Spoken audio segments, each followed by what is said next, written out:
நாடாளுமன்ற மற்றும் சட்டமன்ற தொகுதிகளுடைய தேர்தலானது ரத்தாவதற்கான வாய்ப்புகள் இருப்பதாக தேர்தல் ஆணையத்தினுடைய வட்டாரங்கள் தெரிவிக்கின்றன. கடந்த 2 வாரங்களில் தேர்தல் பண பட்டுவாடா அதிகம் இருந்ததாகவும் அதனை காரணம் காட்டி இந்த வேலூர் மாவட்டத்தினுடைய தேர்தலை ரத்து செய்வதற்கான பரிந்துரையை தமிழக தேர்தல் அதிகாரி சாஹூ அவர்கள் இந்திய தலைமை தேர்தல் ஆணையரிடம் வழங்கியிருப்பதாகவும் அதன் அடிப்படையில் இந்த உத்தரவினை இந்த முடிவினை தேர்தல் ஆணையம் எடுத்திருக்கிறது என்ற ஒரு தகவலானது வெளியாகி இருக்கிறது.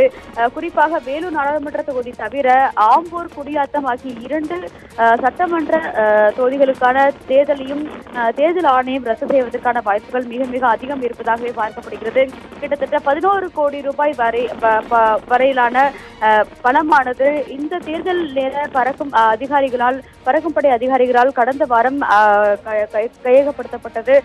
அதற்கு பிறகு தேர்தல் ஆணையத்தினுடைய அதிகாரிகள் ஆலோசனைக்கு பிறகு தற்பொழுது இந்த முடிவிற்கு தேர்தல் ஆணைய வட்டாரம் வந்துள்ளதாகவும் அதன் அடிப்படையில் வேலூர் மாவட்டத்தினுடைய நாடாளுமன்ற மற்றும் சட்டமன்ற தேர்தல் ஆனது ரத்து செய்யப்படுவதற்கான வாய்ப்புகள் மிக மிக அதிகம் இருக்கிறது என்ற ஒரு தகவலை தேர்தல் ஆணையத்துடைய வட்டாரங்கள் தெரிவித்திருக்கின்றன.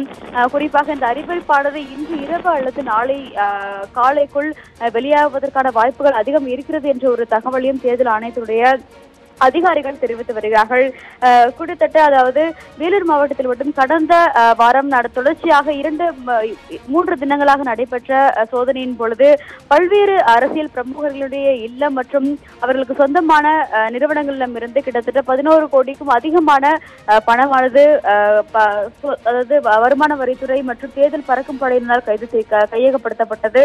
அந்த பணத்தை காரணம் காட்டி இந்த தொகுதியில் அதிக அளவிலான பணப்பட்டுவாடா இருப்பது உண்மைதான் என்ற ஒரு அறிக்கையை தலைமை தேர்தல் அதிகாரிகளிடம் ஆணையத்திடம் தமிழக தேர்தல் அதிகாரி சாஹூ தலைமையிலான குழுவானது கடந்த வாரம் சமர்ப்பித்திருந்தது.